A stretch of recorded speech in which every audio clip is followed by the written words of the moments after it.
Hello everybody, it's vanburman here, and welcome to the Legends of Eisenwald. I have today with me Alexander, who is the head of development for the studios who have developed Legends of Eisenwald.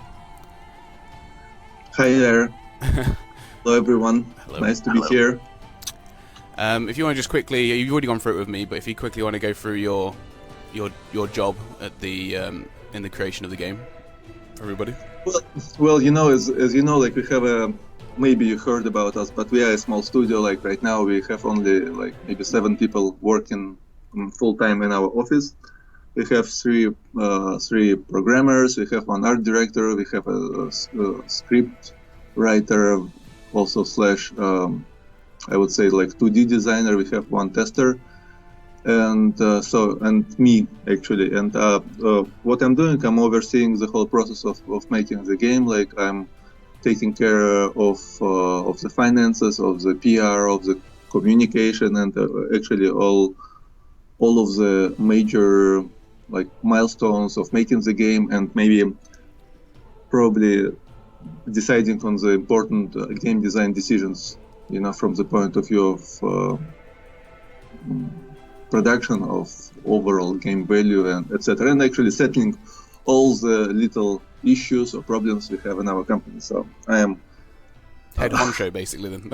Yeah, I'm doing like little of everything and a lot, and also localization is also my my work when I'm translating things to like roughly to English, and then they get sometimes polished, sometimes rewritten by our writer who is in Australia. So okay.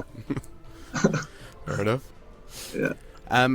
So we've got the sort of start menu of the game here, as you can see.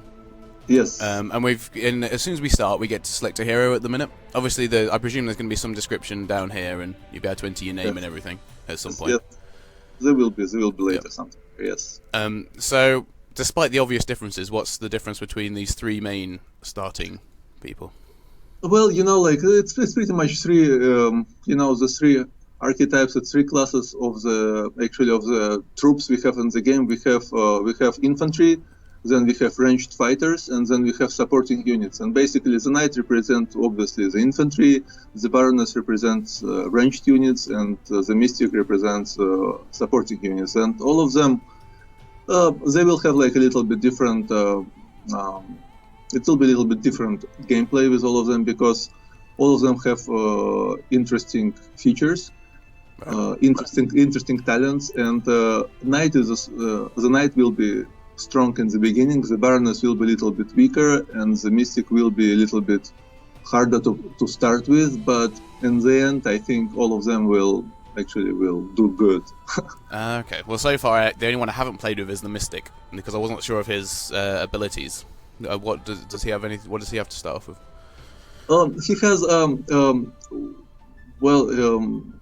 if you start with mystic, it will be interesting, but he will have some good supporting spells. For example, giving some extra defense to the troops and some armor and stuff. We can go and try it. We can go and check it out. Let's try the mystic then, since I haven't done it before.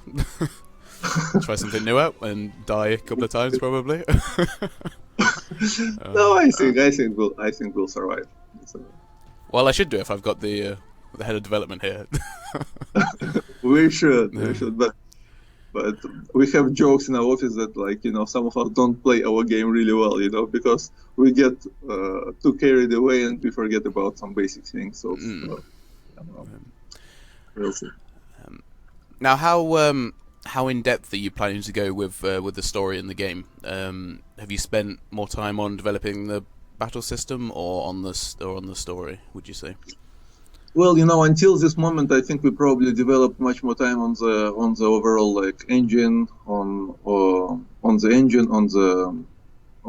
the combat, on many different things, because first we wanted to create like the whole setup for then later making the scenarios. But lately, most of our focus is on developing the story. The story is pretty much already kind of done and written out kind of basically, and our Australian writer Joel Martin is actually working right now on writing it out and making it like really good sounding in English, which we will later translate back into Russian. That's how we work right now. Because when we did our first game, Discord Times, there were really many complaints about that the English translation wasn't very good. So, and as a result, like we decided this time to really take care of about it. And so far, I hope it's looking good. So, like we stand near our castle, and yeah, we have 5 troops in our army, which is good. We could do here like a little, maybe, I don't know, cheating and stuff. There is a village next to our castle where we can go and hire maybe one more healer there, or Yep. it's like see this like little village Piedmont. Yeah, healers available there. Healers are always nice. Definitely. You want to keep your troops alive. So this is a healer here, because I already know. She's a peasant, but she has like some healing. Yeah, some healing. You can see the skills that are down here, obviously. So we can hire one of them. One thing I have noticed is it's a very pretty game. So far. Oh, thanks. So we really tried. Like when it comes out, it will look even a little nicer, because right now, like we kind of for testing, we disabled like some of the features on the global map, like moving trees or like some other stuff, but it will be there along with some kind of global map special effects. So I don't know, like for did you skip the dialogues in the beginning, or like I missed it? Because the dialogues it was there, but I skipped some of it. Yeah. So basically, what it told us, like we need to look for invitation to the masquerade from the local baron. But meanwhile, the peasants in this village, which where William is directing, they have rebelled. So, and we said, well, we want to go and take care of those little bandits in our village, because it's not nice when they rebel. No. But then, of course, we get some more dialogue here. Yeah, well, our castle is in danger. Oh. So that leaves you with a choice here. So you've got obviously like a sort of branch going off. You either go and defend one, or you go and defend the other.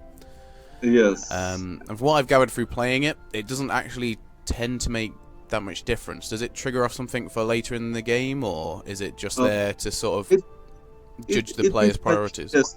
It pretty much triggers like what information is released to you. So, for example, right now, like like before, actually, it also wouldn't make a huge difference where you go. But right now, since castles already can properly defend, it's really tough if we lose a castle and then we have to take it back. So my recommendation at this point would be actually to go back. Right. To the castle and forestall the assault. It would be and there are several ways we can. Okay, if you walk back, you will see that like that the army is attacking. The army attacking is approaching. Right. Let's walk back. Yeah. Okay, let's go back. So this army, I presume it's this guy over here. Yeah, and for example, see like a click on it on the right, so it looks like. If you click like with the right mouse, see like it's a relatively strong army. See it has like a young noble, and it has like it has a soldier and two pikemen, which is kind of if they take the castle, our army is not much stronger, and we'll definitely be able to retake it back, but we would probably suffer some damage. So right. So would the clever thing here to be to go back in the castle and wait for them to attack, or to attack yes, them before? I think the clever thing, and to suffer like the minimum damage, it would be go back to the castle and use the walls of the castle like to protect us, and like while they break the doors, like the gate of the castle, like shoot at them right. from the walls. So let's get back into the castle then. Yes. And now I am all the way back into the castle. So now I'm going to have to hit the play button, because obviously it's paused, isn't it, from the start? Oh no, it's you're already in the castle because like yeah. If you're in the castle, then you hit the post, so the time is running. So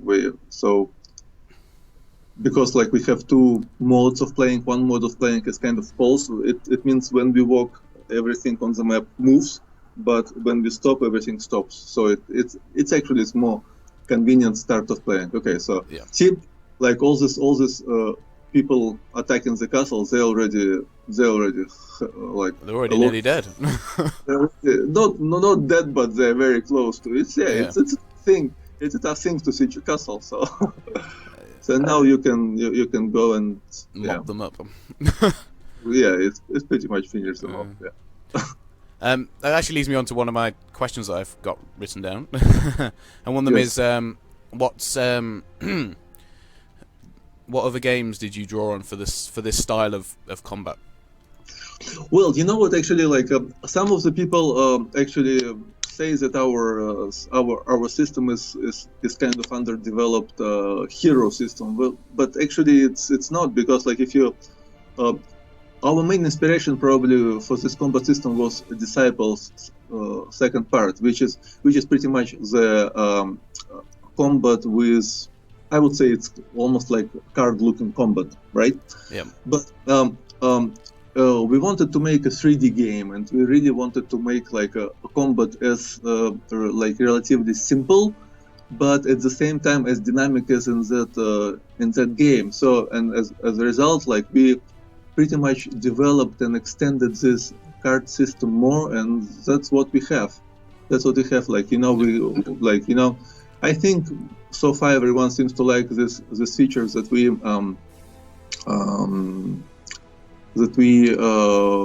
that you do this battle relatively fast, and you have to pretty much each time strike if you walk. There are no points of move, so you don't need to wait long to run to your enemy on the other side of the combat field. And as you see, also combat field is relatively small. It just have 7 lines. Yeah. Like 3 lines for each army, and then 1 line separating them. Yeah, so it's more like a very close skirmish type thing going on. I mean, Disciples was one of the games I was going to mention about that, so, you know. Yes. That's definitely one of the ones I saw. Also, definitely, all the King's Bounty has really inspired us, and recent King's Bounty is also good, but they have more like hero style combat with different things. So, yeah. So go ahead and finish them off. Yeah, right. They don't have. Couldn't quite kill that guy though. Not yet, but you know. Well, that was easy enough. Arrow to the knee. But our our guy, you have to heal like this unit because he is almost dead, and he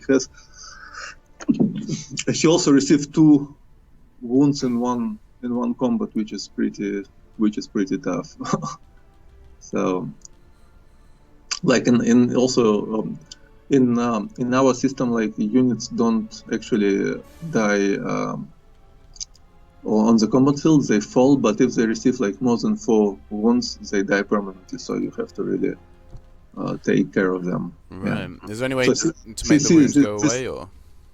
Yes, they will go. See, like one of our pikemen, he has plus 14 experience because he kind of took a lot of damage, but at the same time he has 2 wounds, and basically his stats are a little bit like his stats are lowered now. So it's best if we now go to castle, like we are in the castle and heal them. Yeah, and we received some. They received some gold, which is nice. Yep. We can use it for healing. Yeah. And so heal all. Yeah, you can. Yeah. So when that's done, that gets rid of the wounds, does it? Sorry. When that's done, that gets rid of the wounds on that yes, character. it's really like it's. There are also potions that both put like some potions just heal this amount of health, but other portions they heal these wounds. You know, we played a lot with this wound system because like in the beginning you had to go back to castle and heal the units, but and then what we wanted to do we wanted to experiment and see what if your units automatically restore all the points after combat, and well, it was a good experiment, but it proved to be, I don't know, like too simple. So, but since wounds already were implemented, so we just decided to combine it, and I think, based on the feedback of many players, of our beta testers, and I think the result is I think it's much nicer. Hmm. One of the things that I personally got drew to with the game is the fact that you have, or there seems to be a lot of character customization, and not just for your main character, for the troops as well. Do you want to maybe talk me through that? Oh yes, that's definitely. That's really cool stuff. No, because we were inspired by again like the Disciples second part, and in that game you have armies. You can customize your I think over there you can only customize your hero, but we always wanted to do that. You customize everyone and actually over there. We just we wanted to be able to customize and upgrade each unit. Our hero actually doesn't upgrade and change his look and appearance, but hero when upgraded it receives like some talents. It can do like some more things on the combat field and some other stuff, which is also I think kind of cool. Okay. Yeah. So does all the equipment you get for your units, does that change the appearance of those units? Yes, well, not entirely. Like since it was really hard to do for us. Like if you put armor and like other things, it would be like completely different set of tools. But basically, if you your like for example weapons do change, and also your helmets change. But I think that's so far. Like maybe sometimes in the future we will do something it changes everything. But so far.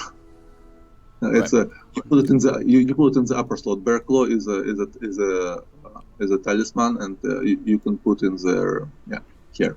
So it will increase the attack by one. So I changed my spearman to an axeman with a bear claw. Yes, he's looking good. It's like He looks like a lumberjack now. Well, but like how else would he look on the battlefield? They're simple. He's a simple recruit. He still has a lot to learn before he can do something else. Well, now since we went back and defended our castle, like these peasants really went too far to rebel, and now they won't talk to us. So we'll have to actually go and have to go and attack them, will we? No. Yeah, and talk with them with the language of a sword. Yeah.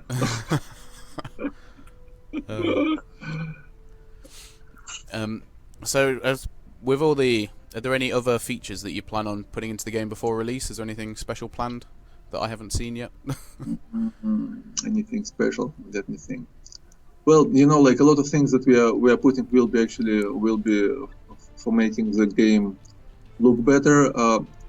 Well, first of all, we plan to fix many different bugs we have because we're still playing nice, but we still have some occasional crashes and things. But no, I don't think actually anything major. There will be some small AI, like artificial intelligence improvements. Like the computer armies will be able to heal themselves. They will get experience. They will get loot. They will drop more loot when you actually when you fight them. But also, one of the bigger parts will be special effects in combat, like both video and sound effects. Okay, so will we see sort of like on the battlefield 2 AI armies fighting in the distance? Because will that be how they gain experience, or will it just be something that happens over time as you get stronger? Well, yeah, if I understand your question correctly, it's there will be still the combat field will be always the same, but the different armies they will be you could like you will be able to see more like the how the armies look like. See, like this Ignis Magnesium spell, it works only in the close distance in the beginning, but later when you develop like a skill, then then you will be able to use it also. Like you will be able to walk and actually kill the enemies. So do I have to actually be next to an enemy to be able to use that spell? Yes. Then? Yep. Yes. Okay. But now you can get some some really good protection to some of our front units who are weaker. Like, I'm going to protect him, seeing as I've given him an axe. Yeah. But that leads me to an interesting question. What happens when? What happens if one of my characters dies and he's got some equipment on that I really like? No, the equipment will stay, but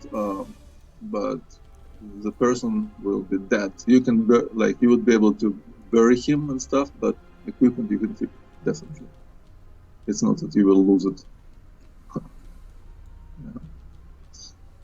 So this is actually going to be quite a difficult battle. I've just realised. It's like, well, we'll see. Like we lost that one because that one didn't have any protection. Yeah, I think it will. If we kill Paul, probably would be best. But you don't have to protect Paul that much. I think like our this guy like needs more. Yeah. Let's take him and then let's. You see, like now they choose to target our archer because, but archer is still alive. So now you can, we can finish this guy off and see like Paul is pretty strong, and so I don't think we'll have. We might lose. We might lose an archer again. Well, will using the spell on him make any difference now, or is that it? Is he going to be good? Like, take a look at the stats. Go with actually interesting idea. Like, let's look at so right now his defense is 1. Okay, let's go and look what is the attack of the enemy archers. What is the now let's go to the enemy archers. See, like the attack is 15. So how many so if we put a defense, how He'll much? have 12 defense. Okay, so how many hits does he have? 14. I think he might actually survive. Well, let's try. Let's try anyway. That's right. Oh, he did survive. Yeah, he did just. if you didn't use it, we would lose him. Well, yep. Interesting. See, like I never tried it. Nice move. I was kind of thinking, well, like this archers, I usually what I do with archers, if there are actually several of them, I try to do a flanking attack. So, because if you block the archers, they are not able to shoot anyone else, and so I usually try to position my army that they really kind of kill one of the units on the side, and then my infantry has access to the archers. But see, in this battle, we did lose, not lose, but one of our units fell. So see, he has 3 wounds. My God, he was close. So he's because dead. No, it's not you need 4 to die. Right. Well, so, 3 out of 4 is pretty close. Yeah, I know. Yeah. We've got all the equipment down here. I presume this is the stuff that we've picked up from the battle. Yeah. The loot. Yep. At some point, are you going to have boxes coming off there when you scroll over them? Yeah. Okay. Yes. That's all right then. Yeah. Basically, all the things we're gonna add to the game, they will include more kind of nice things, but more hints, still more stuff, and that would be really cool. Right. Okay. Oh, one of the major things that we would do, for example, can you close the window and maybe take a look at the mini map? One of the things that actually personally kind of bothers me right now is our lack of a compass. So see, right, if you see, it shows that we are over there. Yeah, right. But it doesn't show in which direction we go. And so, for example, if you start moving for example, towards your castle, the arrow will still point up, which is like, which is not cool, But our castle is on the right, and we have to go there. And if you click, for example, on invitation to a feast, it will point the location where we have to go. No, it's like on the right, yeah. So, for example, see it shows like now the red arrow on the castle down there, and then there are a few days left until the masquerade ball, but the Baron didn't send invitation yet. We have to actually. That's pretty much a quest so far that is waiting for now. The quest with peasants is now completed, so we have it in the completed. Yeah. So okay. That's great. So let's actually, let's close it and let's go heal again. Yep. So I know it's always difficult to judge, but how many hours do you think have been put into this game so far? You mean you're talking about gameplay hours or about development? Development. Hours? Sorry? I'm sorry, didn't catch it. Development. In development, well, we started development actually. Hold on, it's not almost, but we started development at the beginning of 2010. So right. It's almost 4 years by now. It's like it's not 4, but it's 4 will be like in January, but still it's quite a lot. It's quite a lot. Yeah. Well, and actually here, like also on the left, there is a watchtower that belongs to us. If you visit it, you can see like no, not this one. This one is actually from the local baron. Oh. No, whoops. You can, but if you go like a little bit to the through the village and to the left, then there is the watchtower that belongs to us. It's like you can see it now by a different coats of arms, because this we have one coat of arms and this village has a different coat of arms. But yeah. If you walk a little bit past it, there will be a watchtower that has our coat of arms, and that's our building. And that building has actually two soldiers there. I think two guardsmen or two watchmen, and if needs be, we can exchange one of the recruits for them. Oh, okay. So is there going to be an option, or is it sort of like storyline where you can actually attack these ones that other factions own, or? Yes. Well, it's we don't have actually. You can start a war with all this feudal lords right now. Right. It's basically it's all based on the story, because some of the lords neutral. You have to actually follow the story to see if you become hostile and you can start attacking them. Some of the lords are hostile from the start, so you can they'll start attacking you. See, not this watchtower, but actually the one on the left with our coat of arms. Yeah, right. This one. Yeah. Should we go there? If you know, you can go take a look. Let's walk across the field. It's our land, so see, they ask us to pay. I never pay, to be honest. It has consequences, but I never pay. It's for God's sake, I'm just. My tower's only over there. They must be kidding.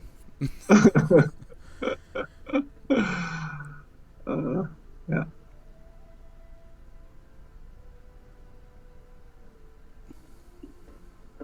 So see, it has for example, I usually take one of these recruits and put it in my army. Yeah.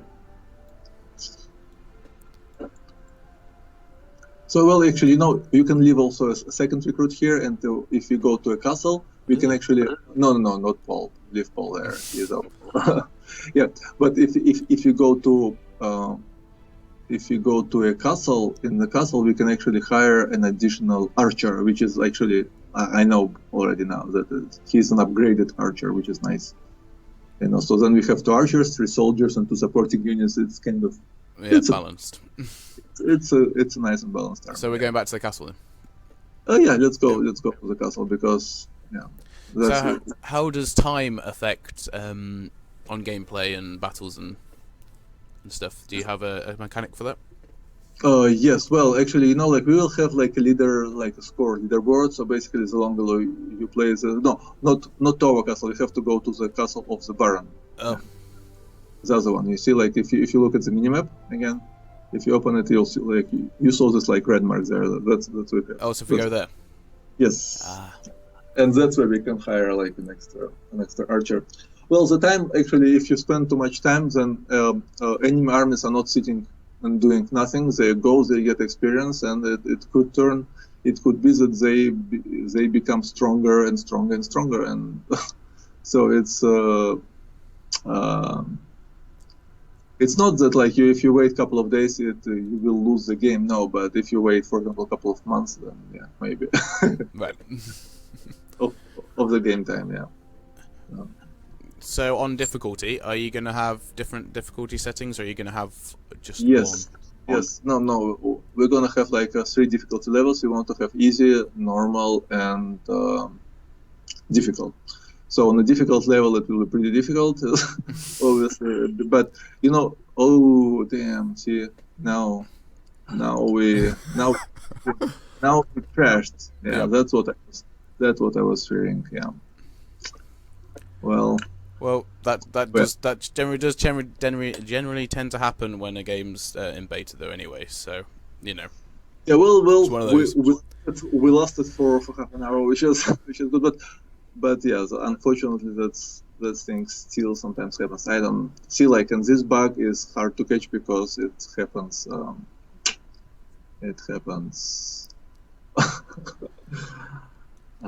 Sporadically. It doesn't really not that reproducible. Right.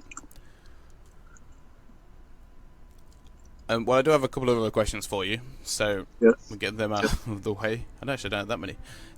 So, do you want to tell us when the release date is planned for? Well, we were initially like we're still planning for the maybe September, probably like towards the latter part of September, but we're still not ready to say the release date because as much as we want to make the game fast, our priority is still to make it it's like when people experience issues or like bugs or crashes, it's like it's not gonna do well for the game. So we want to make it as a good playing experience, and our priority is that. And let's see, like right now we are moving according to our plans, and things are working really well. So it's if I think we should be able to release it within next few months. I'm pretty sure. That's like we will definitely announce when we're ready to say it, because it's also announcement takes some agreements with all the platforms we want to release our game on, including with Steam and stuff, and we didn't we still have to talk about several things, for example, we have to still put in place and experiment with some Steam achievements, some Steam features, because they're not in the game yet. Yeah. Right, that's brilliant. Do you have a price for release yet, or has that not been decided? No, it's also it's also kind of takes some discussion with Steam. We definitely won't go low as our pre-order, It's and that's definitely pre-order, and also because it's it would be really weird to offer price lower than we offered people with who actually supported us at Kickstarter and then with the pre-order. So it's but well, that's one of the things I'm looking forward to, is not having to pay for it when it does come out. Well, because I've already paid for it, obviously, but yeah. Well, yes, but definitely we will make a proper announcement. We will make I think we will make a proper launch trailer, or maybe another interesting video, and or two, we'll see. Yes. Oh yes, one of the kind of bigger things you're gonna see in the game, it's gonna be mounted units. That's gonna be fun. Ah, that sounds very interesting. Are they going to take up two squares on the battlefield, or? No, they're gonna take one square, but it's you're gonna see it will be pretty interesting. It's not like in any other game actually. That does actually sound quite interesting. Having a whole, are you going to have sort of archers on background on horseback, or is it going to be more limited to? nights? No, it's more limited to nights. Yeah. Right. Okay. Well, even so, that sounds like a very interesting concept for that style of game, anyway. So Yes. I'll be looking forward to seeing that. Definitely. Yes. I don't really think I have anything further to ask. Is there anything you think that I forgot to ask, or anything that people should know regarding it?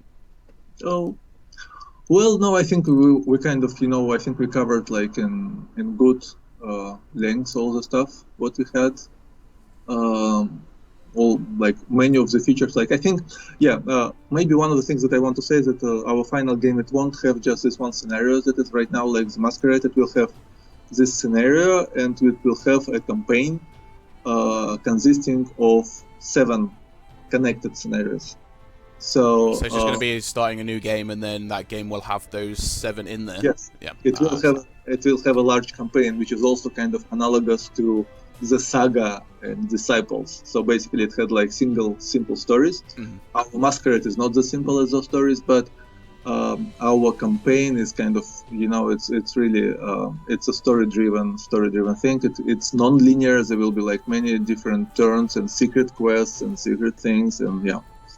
It's like we're already playing it. We are testing it here internally, and I can say it's a lot of fun. It's a lot of fun. There are actually at this point it offers many surprises even to us, because it's even though we already a little bit know the story, but also different turns and things, they are sometimes a surprising thing for us, and it will have many more like hours of gameplay. I think overall probably 30-40.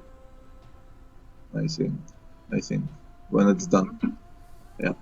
Well, if it's throwing up surprises for the devs and it's fun for the devs, then it must be it's going to be very interesting, I think, for everyone else when it comes out. Definitely. I really hope so. We really wanted to make it as interesting as we can for everyone. Yeah, it's definitely one of those games which I'm looking forward to, especially. Great, thank you. We'll get some episodes up on YouTube when it comes out. Share it off, as I always do. But anyway, Alexander, thank you very much for joining us today. No, thank you, and thank you for waiting for me and for us to actually to tidy up a little bit this version. See, we should have done actually saves, along the way, because so after crashing to pick up, but well, we'll be smarter next time. Well, hopefully I'll have you back on at some point, if after release probably. Definitely. I'd be happy to join you. That's great then. Yeah. Right, well, thank you very much for watching, everybody, and I'll see you next time. Goodbye. Thank you.